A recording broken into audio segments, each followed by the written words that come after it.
Praise lord. August 21వ తేదీ 2024.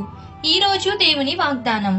ప్రతి మంచి చెట్టు మంచి ఫలములు ఫలించును, పనికిమాలిన చెట్టు కాని ఫలములు ఫలించును. మత్తయి సువార్త 7వ అధ్యాయం 17వ వచనం. మన జీవితాల్లో స్వభావ సిద్ధంగా మనం పనికిమాలిన వారమై, కానీ మనం యేసయ్యతో సహవాసం చేస్తే, యేసయ్యతో అంటు కట్టబడితే ఫలిస్తాము. మనం రక్షణ పొందాము కాబట్టే మంచి పనులు చేయాలి. మంచి పనులు చేయడం వల్ల మనం రక్షణ పొందలేదు. మన లోపల మంచి ఉంటే మంచి బయటకు వస్తుంది, మన లోపల చెడు ఉంటే చెడు బయటకు వస్తుంది. మనం లోపల ఏమై ఉన్నాము అనేది మన జీవితంలో కుదుపులు కష్టాలు వచ్చినప్పుడే మనకు తెలుస్తుంది.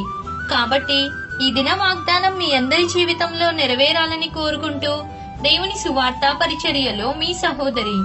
ఆమేన్. God bless you.